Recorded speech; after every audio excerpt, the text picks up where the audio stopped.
Hey everybody, I'm Jane. And I'm Sarah. And you're listening to the Medium Curious Podcast, the show that's inviting all of the mediums to come out of that closet and shine their shiny, shiny light. Oh, yay. I like that. Thanks. And today we have on Emelie Collet. She's a certified crystal therapy practitioner, which is what she's here to talk to us about today. And also a certified energy healer, a Reiki master, and an all-around phenomenal woman. Shiny. Talk about shiny. Yeah, Woo! Indeed. It's a little blinding, but we're so excited for y'all to hear our conversation. Shall we? Let's do it. Okay. Bling. Well, Emelie, we're just beyond excited to have you here. I have to tell you that in one of the recent episodes, at the very end, I go, oh, Sarah, a really amazing guest is coming. And that was you. It's true. That's so sweet. Thank you. So welcome. Thank you for so coming. much for having me. I'm so excited to chat with you two. You're going to give us all of your crystal magic wisdom. As much as you can handle. Ooh, all right. Sounds like a quest. Sometimes when I talk about crystals, I can go on and on. So that's why I say that. You can Have flag you me. always been drawn to crystals? I mean, I know I have. I would give you a crystal tour right now. I it's so want kind of to, ridiculous. and we're not going to, but we won't. You can show your favorite. Pick your favorite of the moment. I can't. I just can't. There's so many. I have always loved crystals. I feel like a lot of people have early memories of collecting little bits of nature. And if you have kids, like my kids are always collecting rocks and things. So I think we're naturally drawn to energetic pieces of nature when we're children, and I just have those early memories of going into a crystal shop and realizing that like someone tumbled all these, and you could have you ever been to a crystal shop where they have like a big thing and you're allowed to take a little bag and fill it for a certain amount of money? I mean, it was like heaven on earth, that first time I saw that. So I've always loved crystals. And you're also married to a geologist, right? Yes. I mean, no big surprise. We were drawn to each other because, yes, he's a geologist. So he's a rock scientist, an environmental scientist. And yeah, so we definitely share a passion for all things from the earth, really. I just have so many puns that want to bubble out of me about how you rock it out Yes. and how your love is set in stone. I'm just going to stop. I'll stop. But well, my kids made my husband a sweatshirt. They embroidered I don't know if you've ever seen a rock pick, but it's the kind of tool you use to get crystals and rocks out of the earth. So they embroidered a rock pick with like all these crystals behind it on his sweatshirt. And on the back, they embroidered "This Dad Rocks." So, we were out today and someone said, "Did your kids make that for you?" And he's like, "Well, I'm a geologist." They were like, "My kids need to step it up. I mean, that is really cute." So, yeah. I just want to quick shout out to your sister, which is how we found you through your sister's amazing podcast. You Are Not Alone with Erica Gabriel. And you've been on there 4 times. I think it's a debate on the podcast. Yes. But the two of you are just so charming. And I've always just been, I think what I really love about you is how you, I guess it's your love for crystals and stones and rocks and whatever we want to call them. That's all the same thing. And how you broadcast it. Like when I listen to you talk, it actually sinks in. I feel it in my body. It makes sense. So we really want to I just wanted to share you with our listeners. So again, so happy you're here. That is so sweet. And thank you for listening to my sister's podcast, because I think she is miraculous and wonderful. So she's really terrific. Yes, she is 100%. I've probably heard every episode multiple times. Well, I think it can be mentioned that she's a medium. Mm-hmm. So that's relevant. We're mediums, right? It's relevant information. Yes. And I just wanted to ask you about your spiritual component as it applies to crystals. Do they translate for you? I mean, for me, it does, because I believe that we come into this life with some kind of karmic debt, karmic load. And part of our journey here is to figure out what that is and to clear it and to move forward more clear than we arrived, if that makes sense. I believe in reincarnation. So I believe that, but even if you don't believe in reincarnation, you know the energy is going somewhere. And is it going somewhere the same way it arrived, or is it going in a better state? And so for me, crystals are part of that work, because we can use crystals to tune our energy and to help us identify and work with our energy and adjust it. And the greatest resource we have is our very own energy. That's it. What else do you have? I mean, when all is said and done, what else do you have but the energy that is you? So the more you can become aware of that and work with it and adjust it, I think you're living out your divine purpose. So that's where it aligns for me. It's like, this is special work to become responsible for your energy, to work at it, to become aware of it, to use tools to adjust it. You can't just walk around with all this bad energy and then, you have to take responsibility. Yeah. Right. Yeah. Expect it to be okay for everyone you come in contact with to be like Pigpen with your energy. Yes. Perfect image. Exactly. Perfect image. In case anybody doesn't remember Pigpen from Charlie Brown, he was that kid that walked around with like a cloud of debris around him. Exactly. Yeah. So how do crystals do that? I know that a lot of people, when they think about crystals and people using crystals, they're like, I know for the longest time I was like, well, I think they're beautiful. I think they're pretty, but they don't hold secret powers, but they help you attune your own energy. Is that right? That's right. So every single thing that exists on this earth has energy. Even an inanimate object like this pen has energy that's being used to hold these molecules together. If it didn't have some kind of energy that was vibrating in it, it would just be a cloud of molecules. So there's energy in every single thing. And that energy vibrates, and that vibration emits a light, which we can't see, but that light carries information. Our eyes can't see it. I mean, I think some people can see auras and stuff. I can't, but some people can see different kinds of light. And if you've ever seen like a video of what a dog sees, they see really different light than we see. And so there are different things being emitted that we know we can't see. So crystals, I'm holding one of my favorites.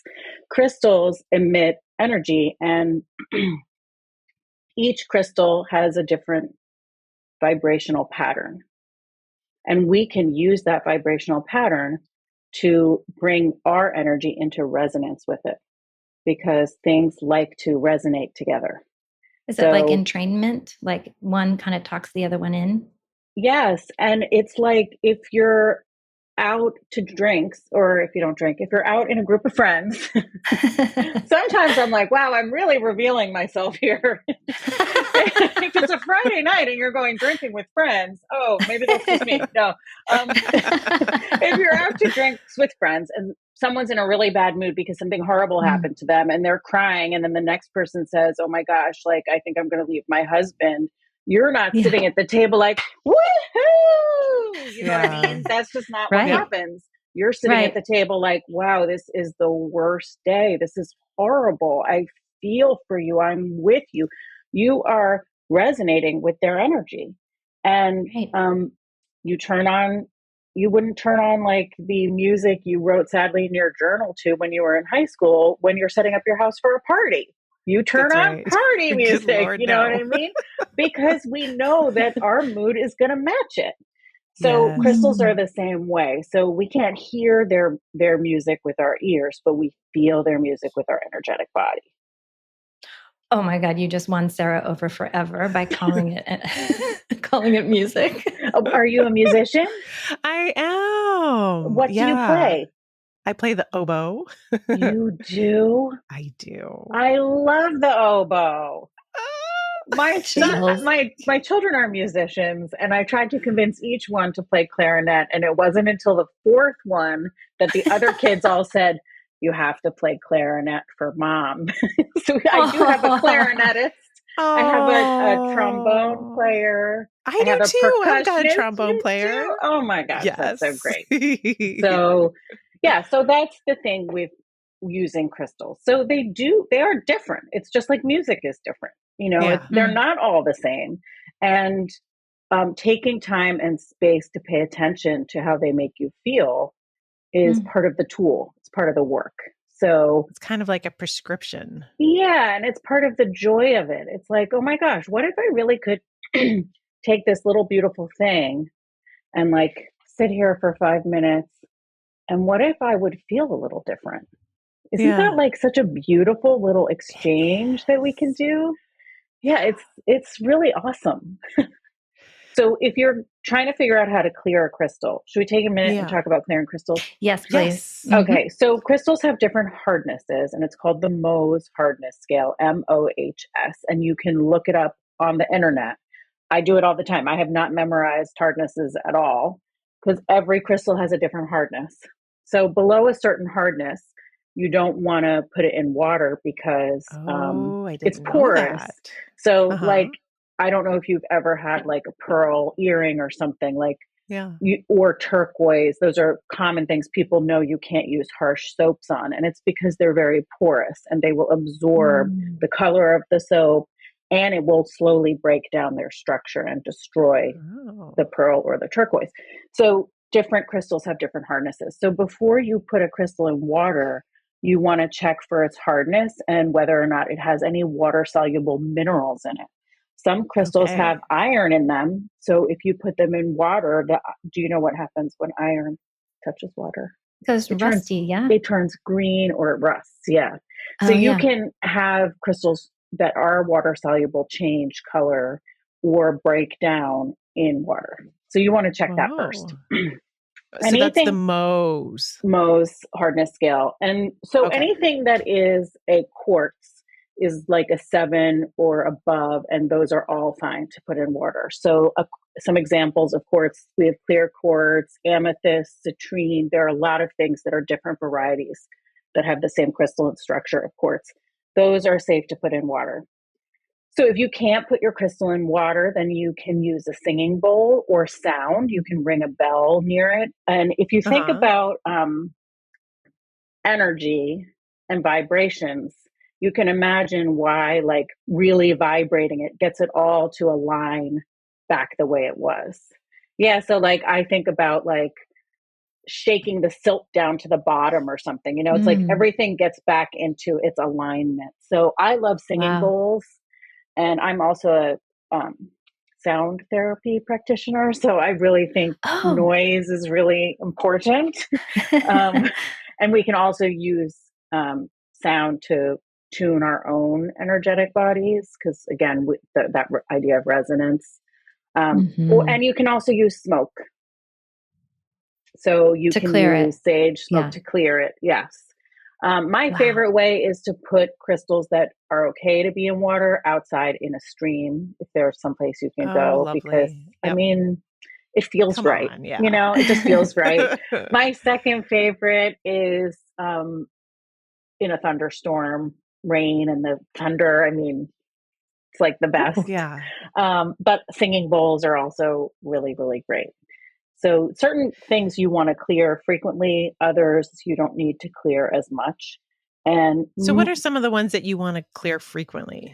So you want to clear things. My loose rule, and I talk sometimes in broad sweeping ways about crystals. Obviously, this doesn't apply for everything, but my loose rule is lighter crystals you want to clear more often, and darker crystals are more able to absorb and transmute more energy before they need to be cleared. That is my kind of loose rule. So cool. The only exception to that is clear quartz, because clear quartz you can program, and when you clear it, you wipe the program. So you only are going to clear your clear quartz when you want to reprogram it. Oh my gosh, can you start at the top with that? So that was like one of my top questions. See, I was saying, I will talk about crystals until you are like, okay, enough. We've got all the questions. We got them all. Okay, so clear quartz, and I talk about this a lot. I have a blog post about it. So if you are like listening to our conversation driving, don't try to take notes. You know, this information is available to access. So clear quartz is a crystal that we use it in all our electronics. If you think about watches, like the most famous, best watches have a quartz crystal in them. That is because when energy goes into clear quartz, it magnifies it and sends it out exactly as it went in, forever. It doesn't transmute the energy. The crystal does not degrade. It just amplifies that energy. That's what it does. And it does it perfectly. Wow. So, is that what they use for ultrasounds? Do you know? I don't know. But I wouldn't be surprised, because quartz is in a lot of our electronics, because we obviously are using energy in all these electronics, and we need something to be carrying and projecting that energy. So you're also right now talking about the science behind crystals as you're talking about this, which I'm sure hopefully you can share some of your favorite science with us too. Okay. But wait, I want to hang out in the woo first. Hold on. I mean, and that's the crazy fact, right? It's not actually woo. It's real. And so it's not at all. It's not, it's actually just a fact of how crystals work. It's just weird that I've never heard this before in my life. Well, I don't know. And I'm really old. So I think I don't want to be like a conspiracy theorist, but I mean, part of my feminism is that wisdom that doesn't align with capitalism has been suppressed for centuries. So, I mean, that's a whole other topic. That's another, we'll bring you back, Emelie. That's another whole topic about witches and the history of female wisdom and the earth and the goddess and all of that. So to me, a lot of this is just been suppressed for centuries, and so we've lost access to what was intuitive knowledge about how the universe works, and a lot of that was intuitive female knowledge that really got suppressed. Having said that, okay, so if you have a clear quartz crystal and you want to work with it, first you will clear it. So like we talked about, you can put it under running water, you can put it in a singing bowl, you can ring a bell next to it. Then you are going to take it and set your intention for what you are going to put into it, the energy you want it to give you back. So you will sit with it. You will get clear. I always write it down. The way my brain works, intention setting and having something written down, it really helps clarify it for me. So when I'm clearing a quartz crystal, I will write down exactly what my intention is for that energy. And I will clear it and I will sit with it and I will repeat those words. And then that's it. You programmed it. And if you wanted to just work, changed my life. No, really. How so? What are you going to program? Oh, all of them. Well, okay. Just sidebar. Everything. I mean, this is like seriously like the mind blown emoticon. Because I have yes, I have the joy of acquisition, but what I do with most of my crystals is I create altars. Mm-hmm. I mean, they sit on, and I have an altar for the book, and I have an altar for the podcast with little things that look like microphones, and I have an altar for my family, and I have an altar for my boy who's going through something. So, and the crystals are holding the directions, and they are being programmed by sitting in an intentional altar. But I didn't necessarily say to you like, hey buddy, this is what we're doing. Do you know what I mean? Like, I just love this like relationship that you're showing us, and how juicy it is to just be in communion with these crystalline structures. Like, this is so gorgeous. It's so lovely. And if you're setting up altars or grids, I do definitely recommend taking like a Post-it note and writing your intention and sticking it underneath for sure. Yeah, it's there. I used to sort of, so you're on it. I used to sort of feel like grids were, I didn't really connect with it. And then in my course, we had to build grids and then make observations and build grids for others. And it just, I couldn't believe how powerful it could be to bring a group of crystals together with a clear intention, set up in a way where you basically created like a little choir of energy resonating on this topic. It's so cool. So can you explain to anybody who doesn't know what a grid is? Including sure. me. So I love the choir. A crystal grid is basically you gather a bunch of crystals for a specific purpose. So for me, the best image a lot is sound, because we understand sound waves and we can hear sound waves. So it's easier to think about than thinking about crystal energy in a way. So you're gathering a little group together and you're asking them to come together in a different energy. Like if I sing, well, I shouldn't even say if I sing, I'm a horrible singer, but one beautiful voice sounds like one kind of thing.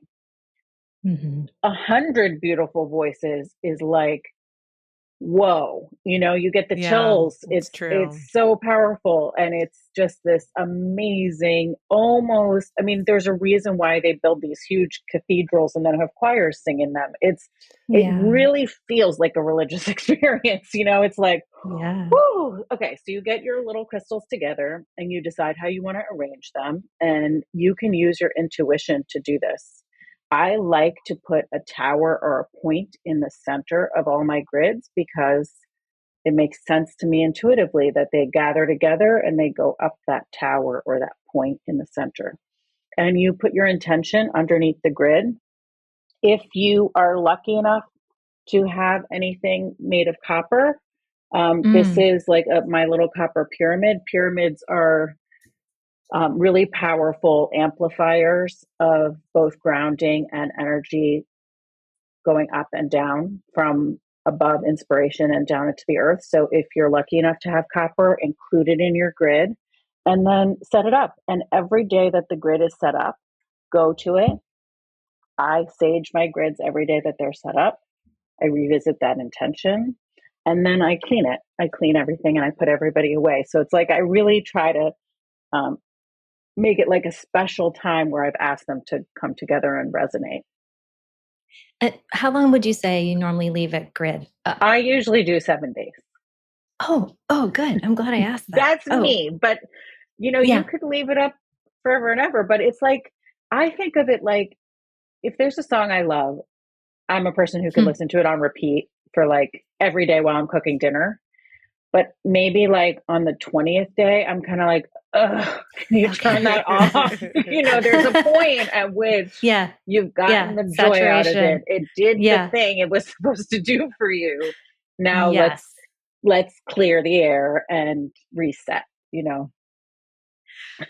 Okay.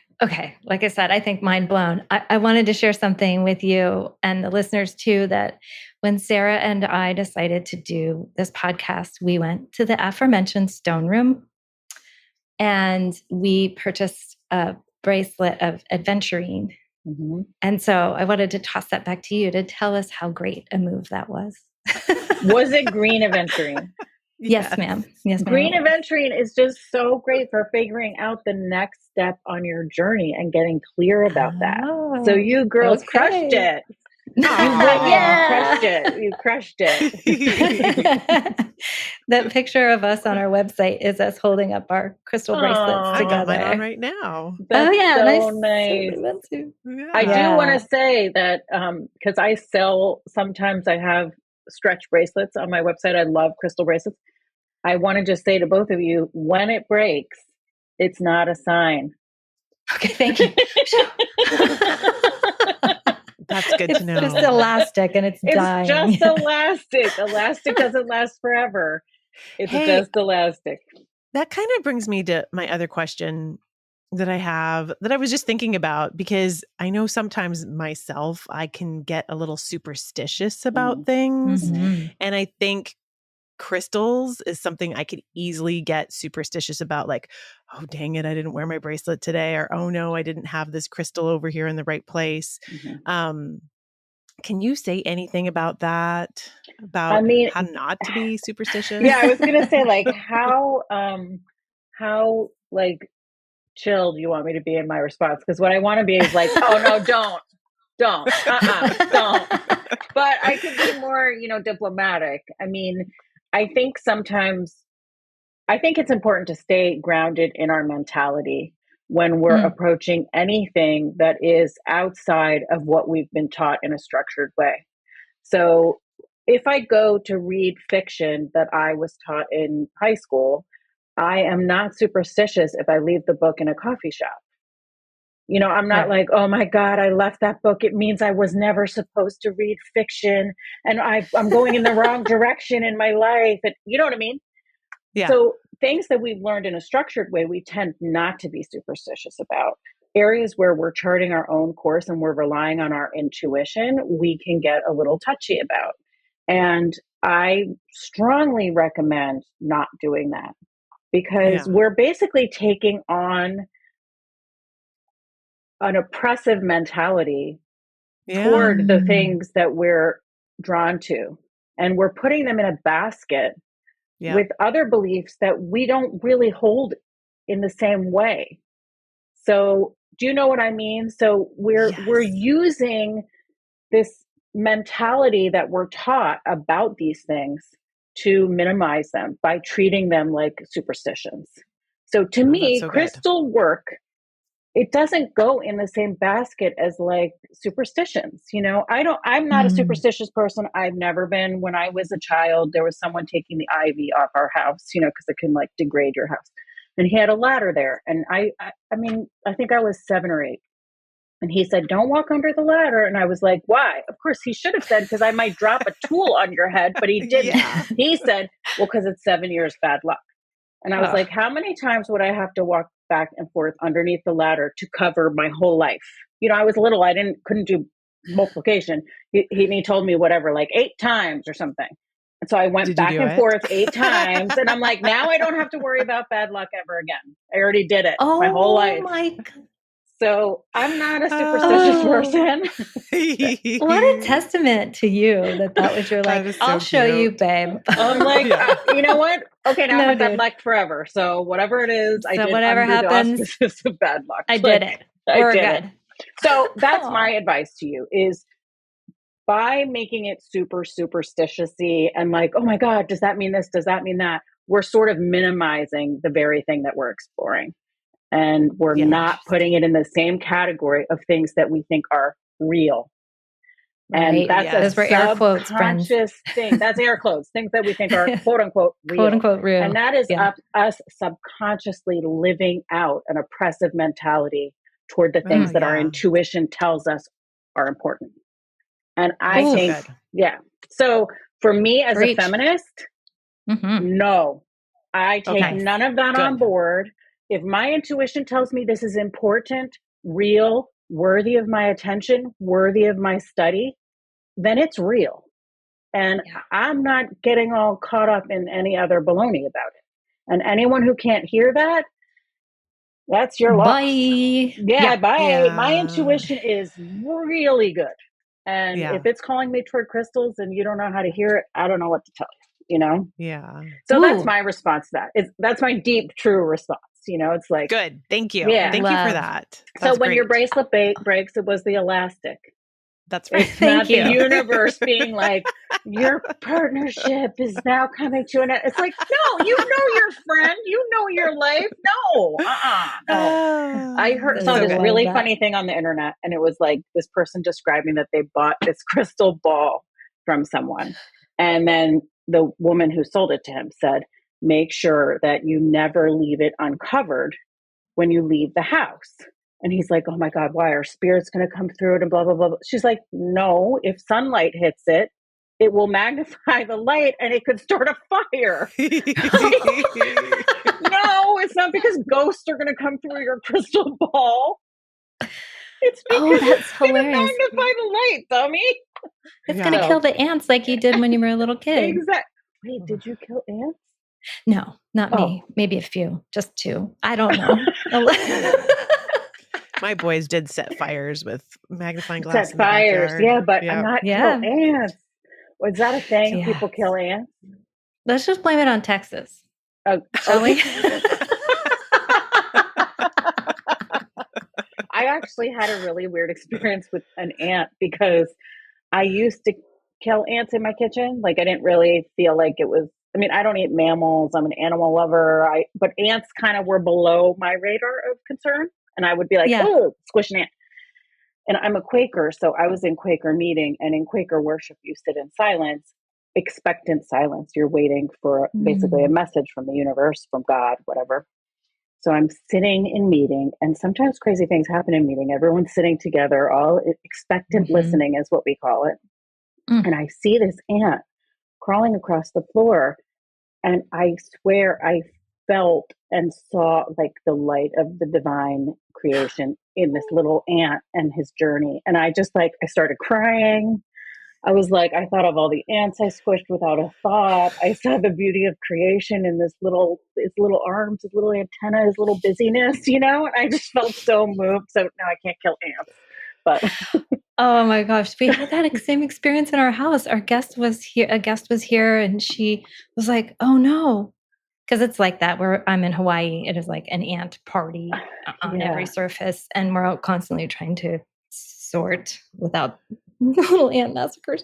And sorry. No, it's tough. She saw, it's terrible. Like we have to, I think maybe I just need to chat to them. But she saw one ant carrying another ant away. The dead body. And we were like, oh, okay, we're screwed. We can't kill these guys anymore. Like, no, that is so beautiful. Like it took it off to its little burial. I was like, okay.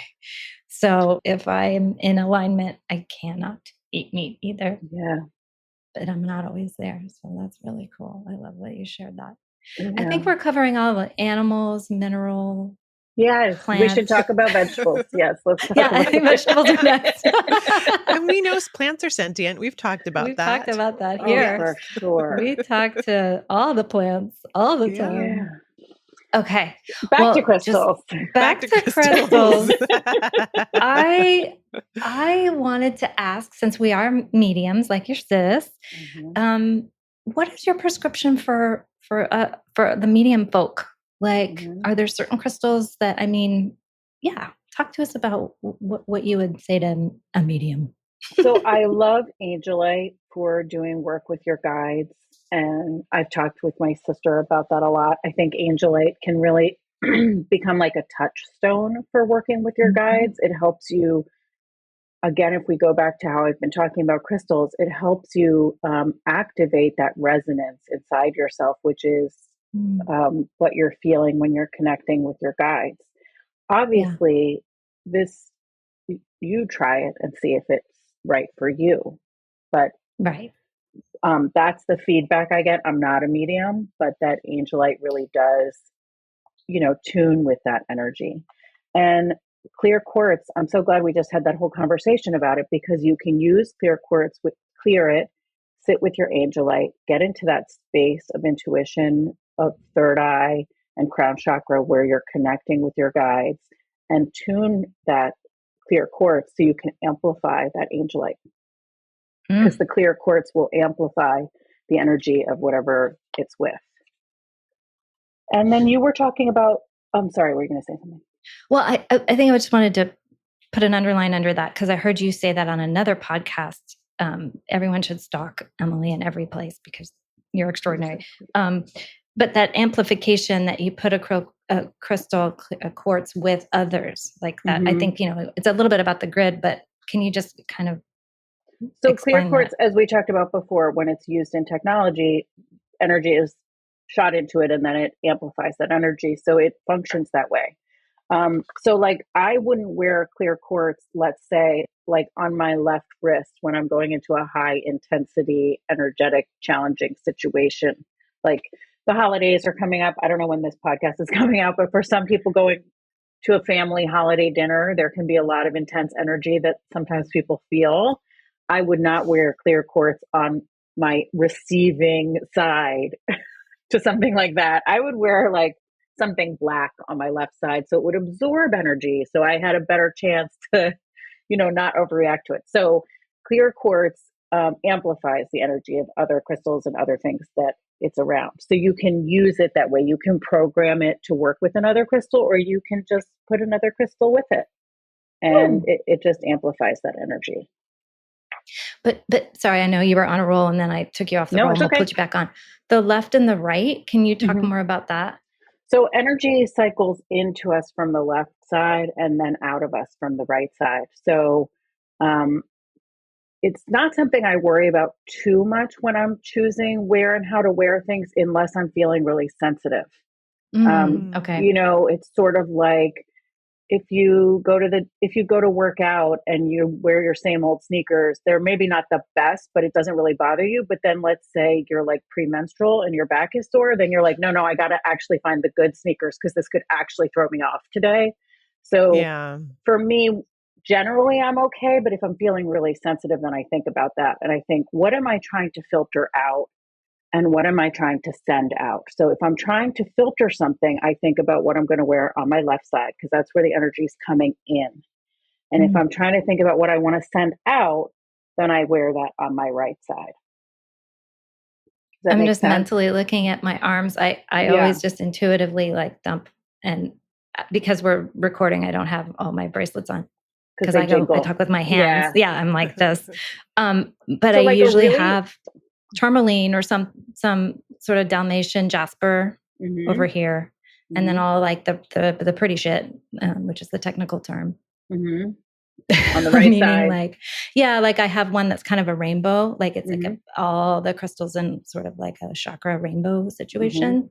So I'm like just shooting rainbows, maybe. I don't know. That's right, shooting rainbows. Okay. But a fun exercise for you could be, if you're like looking for a journal exercise, would be to intuitively put on your bracelets and like take a picture of both sides and then note what you wore, how you felt, just like engage in it a little bit more deeply and see what it reveals to you. Yes. I actually have a little printer, like, so that I can take pictures and like print color photos of crystals and stick it in my journal and like write about them, so it's like, so smart. Yeah, it's fun. How cool. Love that. I love journaling. Okay, sorry. So. And I love stickers. Winning. So back to, oh my God, I've seen that sticker machine that you have. I want to get it right now. I love it. Another thing I love for intuitive work is chevron amethyst. So I usually have a piece of it. Do I have one here? So if anybody's watching this, they can see. So here's an example of chevron amethyst. Yeah. Chevron amethyst is amethyst, and it has, like, if everybody knows what a chevron shape, it's like kind of like a point or like a V. It has a chevron of clear quartz in it. So as we've discussed at length, clear quartz is an amplifier and you can program it. Amethyst. So I did like 6 weeks or a month with amethyst a couple of years ago for my blog. And I was just amazed at how amethyst, my experience with it was like all these little damaged areas in my energetic body. I just felt like the amethyst just eased the scar tissue, healed it, things I didn't even realize were there. And like, the whole month I was wearing it, I just kept having these like little puffy hearts, like rising, that's what the visual was for me. Like places that had damage that I didn't even know were impacting me anymore, like scar tissue. It was like turning them into little puffy hearts that just floated away. So I love amethyst and I love what it does for the energetic body. And when you work with it with clear quartz embedded into it, it's amplified. And clear quartz is a master healer and it brings good energy flow through the entire energetic body. So, that's another one that I really love for people who do intuitive work. Beautiful. I love it. I could go on and on. So another thing is black tourmaline, because when you do intuitive work, so you're bringing a lot of energy up into the top of your chakra system. You're using your third eye, you're using your crown chakra, because, of course, you're also using your heart. You're using all of it, but you're really bringing intention and energy upward. So black tourmaline can help you reground and rebalance, because sometimes I've seen people who do intuitive work have like aura photos taken.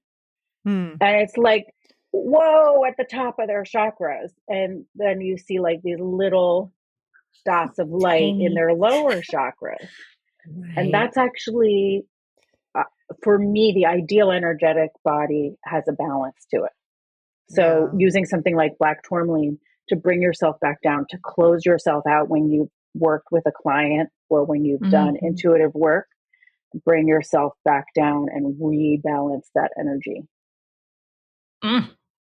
I heard that episode with your sister where you gave kind of an RX prescription for the holidays and you mentioned tourmaline. Yes. And I was like flying through the Bay Area last year after that broadcast. And my friend was so sweet. She went to the stone room. I was like, I need tourmaline.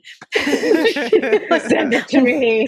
She went to the stone room and brought it. And Sarah, it's funny. It was that dinner I was with you. And she brought me this massive hunk of tourmaline that I've been like carrying around with me ever since. So I have to thank you, because isn't it fun that you don't even know the people that are hearing you and are acting on your beautiful, broadcast of like your intelligence, your emotional joy for these stones, and how probably, what fate I didn't have to have because of the tourmaline. That's so nice. So what advice would you give to somebody who's never worked with crystals before, who is interested in just stepping their toe into the water? So my first thing is remove any worries or fears that you're going to do anything wrong, or that you have to justify this interest in any way to anyone at any time. Girl. If they're just pretty to you and you like having them around, that's enough. So you don't have to be an expert. You don't have to explain yourself. You don't have to know everything about crystals. This is my passion. I love it. And that's why I know all this, because I study it out of joy, not because I think in order to use crystals, you have to have done all this studying. So bring that with you. Just go and do whatever you want, and you don't have to justify yourself to anyone. So that's the first thing. Second is allow yourself to pick what you think is pretty. That's okay. Sometimes what we're drawn to, my husband's really handsome, and that worked out. I was drawn to him because he was cute, and that worked out. Like I was teasing him the other day. I was like, God, you have no game. How did you get me in the beginning? We're like joking. We've been married 25 years, and I'm like, oh, I know, like you're a peacock. You were like, the gorgeous peacock with the feathers. You were like carrying heavy things. We were teenagers. He was like an athlete. Yeah. He was like handsome and so fit. I'm like, you didn't even have to have any game. You just strut about. And I I will take, So hired. Yeah, you're cute. in. That's I want so those cute. jeans. I'm like, wait, what's your math SAT score? Because I'm really bad at math. Okay, you're in. So. All that is to say that sometimes that which is attractive to us is attractive to us for a reason. So it's okay to go into a crystal shop and just pick something that you like. Or even some people may have crystals lying around that they feel like, God, I bought that and I never did anything with it. So just go dust it off. Hold on to it. Put it in your pocket. See how it feels. Some beginner crystals that I really love to have people work with, especially women, is rose quartz. Because it is such a gentle, delightful companion. It's like, I say rose quartz is like the friend who always like compliments you. Not like the friend who's like, girl, you need to hear the truth today. You have to stop doing that, and you always do that, and it's never going to work. We all need those friends. Yeah. Those are very important friends. Rose quartz is not that friend. Rose quartz is the friend like, oh my God, I love your hair. Oh, I've always been so jealous of how your hair is so pretty and your lips are so shiny. You look so pretty today. Nothing makes me happier than being with you. That's rose quartz, like you're just like, oh my God, thank you, Yeah. So I love rose quartz as a great starter crystal, especially for women, because I think that internal voice for women is so many women struggle with an internal voice that is not complimenting them all day long. Yeah. And is not building them up all day long, and is saying, did you have that wrinkle yesterday? oh my God, didn't you didn't work out today? Oh my, I think a lot of women have that kind of voice. So rose quartz is a great starter one too. Yeah. That's interesting because Jane, I don't know if you were in that class that we were in the other day where we are in this professional mediumship mentorship and we're looking at colors and people's energetic systems, and rose quartz.